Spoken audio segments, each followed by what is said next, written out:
Loyalty check sa pambansang pulisya di na kailangan ayon sa PNP. Ang detalye ng balitang yan mula kay Kapartner Paul Montebon. Kapartner Paul. Hindi na kailangan ng loyalty check sa hanay ng pambansang pulisya para ipakita ang buong suporta sa Marcos administration. Ito ang inihayag ni PNP Public Information Office Chief Police Colonel Gene Fajardo sa panayam ng media. Ayon kay Colonel Fajardo, 100% nasa likod ng presidente ang buong hanay ng PNP. Hindi po siguro kailangan ng loyalty check dahil nasabi na po natin ang PNP po is 100% behind this government po. So hindi po natin kailangan ng loyalty check dahil ang PNP po ay isang professional na organisasyon. Alam po namin ang aming mandato. Alam po natin na we must be accountable sa ating mga mamamayan na nagpapasweldo sa atin. So I don't think we need a loyalty check dahil alam ng bawat miyembro po ng PNP kung ano po yung mandato po nila. Samantala nitong nakaraang araw, isang manifesto of support ang inilabas ng Police Regional Office Ilocos Region para ipakita ang kanilang solidong pagsang-ayon sa liderato ni Pangulong Marcos bilang Commander-in-Chief. Sa naturang manifesto, pinangunahan mismo ni PRO1 Director Brigadier General Lou Evangelista at mga nasasakupang Chiefs of Police nito sa rehiyon bilang pagtupad sa kanilang sinumpaang tungkulin at sa konstitusyon. Pinabulaanan rin ng PRO1 ang nasabing tangkang destabilisasyon at walaan niya silang namamataang kalintulad na hakbang mula sa kanilang hanay. Dagdag pa ng tagapagsalita ng PNP, bagamat hindi naman nila ipinag-utos ang hakbang ng PRO1, pero malaking bagay pa rin nila ito para patunayang buo at nagkakaisa ang hanay ng pambansang pulisya. Personal initiative po yun sir ng Police Regional Office 1 na magpalabas po sila ng kanilang saloobin na naniniwala po sila na there is no reason para lumahok sa mga ganitong mga usapin at they are committed na sila ay magpapatuloy ng mandato. Yun din naman po yung sinasabi ng ating Chief PNP kahapon nung siya ay magsalita sa ating flag raising ceremony na inaasahan niya na ang bawat miyembro ng PNP ay susunod doon sa itinatakda ng ating mandato at huwag tayong mawala sa focus bagamat kabi-kabila ang misinformation, disinformation. Sa kabilang banda, matapos nasampahan ng kaso ni PNP Chief Police General Benjamin Acorda Jr., si Army Retired Brigadier General Johnny Macaña Sr. dahil sa umanay paglabag sa anti-cybercrime law, tiniyak ng PNP ang due process laban sa akusado. Sa kanyang latest vlog, bagamat nakahanda si Macanas na sagutin ang reklamo laban sa kanya, pero tanging hilin lamang nito ang patas na trato sa proseso ng batas. Sana makakuha ako ng patas na yung justice pa talaga na sana hindi lotong Macau. As part of due process, ay bibigyan naman po siya ng pagkakataon na sagutin po yung mga reklamong isinampa po sa kanya if he thinks and believes na meron po siyang kakapatan na magsalita sa isang tao na wala sa kanyang wala man lang express permission na gamitin po yon, then mas maigi po sagutin po niya yon pag once pinadalhan po siya ng summon. So pagka napadalan po siya ng summon at sasagutin po niya na kailangan po niyang mag-appear yan sa prosecutor's office at base po doon sa isinampa pong reklamo at doon po sa sagot niya, ang prosecutor's office po ay has the authority to determine and ascertain whether there is a probable cause to file the case against the named respondents po. Para sa Diyos at sa Pilipinas kong mahal, nag-uulat Paul Montebon, SMNI News. Samantala, NTF-ELCAC naniniwala na mauubos na ang mga natitirang guerrilla front ngayong taon. Ang detalye yan mula kay Kapar Almar Forzuelo. Kapar Almar.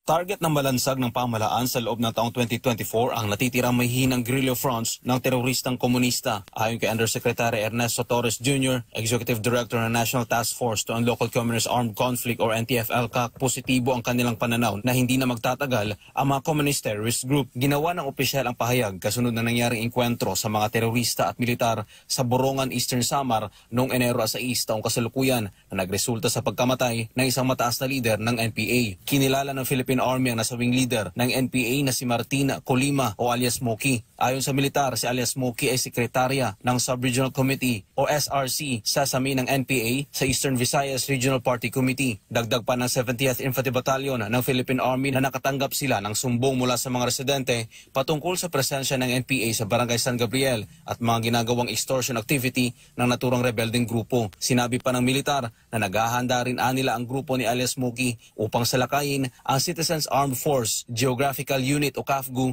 at maging ang mga dati nilang kasamahan na nagbalik loob sa pamahalaan. Si alias Smokey ang responsable at ang mastermind sa nangyaring ambush sa major highway sa Libuton Village, Borongan City noong December 13, 2019. Nagresulta ito sa pagkasawi ng isang pulis at 3 sibilyan habang nasa mahigit 12 naman ang sugatan kasamang ilang menor de edad. Sa pagkasawi ni alias Smokey, umaasa si Undersecretary Torres na matauhan na ang mga natitirang miyembro ng teroristang grupo na magbalik loob sa pamahalaan at i-avail ang amnesty program ng gobyerno. Samantala mismo si Brigadier General Noel Vistuer, Commander ng 82nd Infantry Brigade ng 80th Infantry Battalion ng Philippine Army, ang nagtungo at naggawad ng Wounded Personnel Medal o WPM sa isang sundalo na nadestino sa 70th Infantry Battalion. Ang nasabing sundalo ay hindi pinangalanan para na rin sa kaligtasan nito. Siya ay nasugatan matapos ang engkwentro sa mga miyembro ng CPP, NPA, NDF sa bisinidad ng Barangay San Gabriel, Borongan City, Eastern Samar.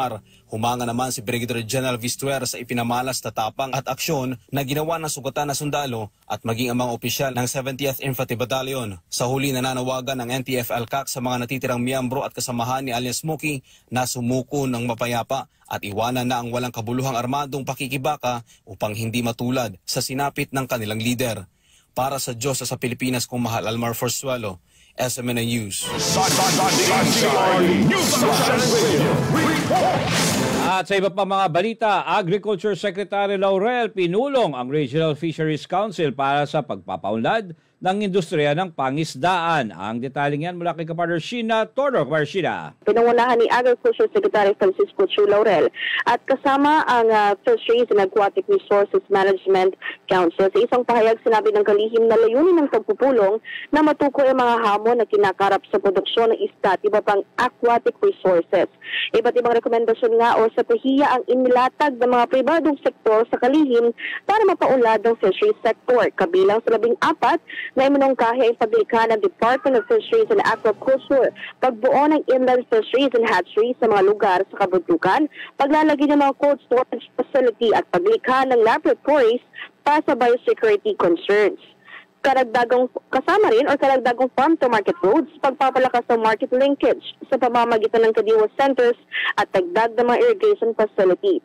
Bukod sa fisheries sector, nakatuon din ang kanilang pagpupulong sa pagtugon sa iba't ibang pang-issue tulad ng sa bigas, poultry, livestock at iba pa. Positibo naman si Laurel na ang kanilang pagpupulong ay magbibigay ng mas malinaw na perspektiba kung paano isusulong ang modernisasyon ng agrikultura. Para sa Diyos at sa Pilipinas kung mahal. Ito si Sheena Torno, kapartner mo sa Balitang Service.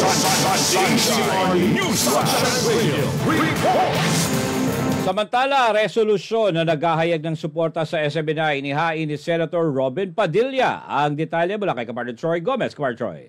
Isang resolusyon ang inihain sa Senado na naghahayag ng suporta para sa Sunshine Media Network International o SMNI. Sa Senate Resolution 895 na inihain ni Senator Robin Padilla nitong araw ng Lunes, ay kinukundina ng Senador ang National Telecommunications Commission sa anyay walang basihan at nakasisira na suspension order sa SMNI. Matatandaan na una nang pinagsusumite ng NTC ng show cause order ang SMNI na may kasamang ipinataw na 30-day suspension kasunod ng paglabas ng resolusyon sa Kamara patungkol sa umunoy paglabag ng network sa prangkisa nito.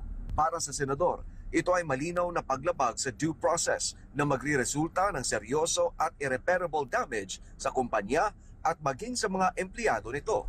Iginit ni Padilla na malaki ang papel ng SMNI sa pagtulong sa anti-terrorism campaign ng pamahalaan sa pamamagitan ng palatuntunan na layuning turuan ang publiko laban sa communist propaganda and recruitment strategies. Dagdag niya, nakatanggap na ang network ng mga gantimpala at pagkilala.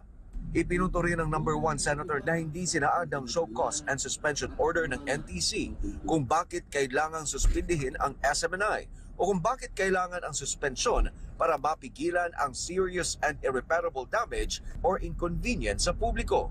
Taong 2020 ay naglabas ng kanyang separate concurring opinion sa kasong ABS-CBN versus NTC si Justice Marivic Leonen, kung saan ang due process ay tiniyak ng saligang batas. December taong 2008 naman ay naglabas ng ruling ang Korte Suprema sa kasong Montoya versus Varilla, na bagamat hindi gaanong mahigpit ang procedural rules sa administrative proceedings, ang administrative proceedings ay hindi exempted sa basic and fundamental procedural principles tulad ng due process sa pag-iimbestiga at mga pagdinig. Para sa Diyos at sa Pilipinas kung mahal, Troy Gomez nag-uulat, SMNI News.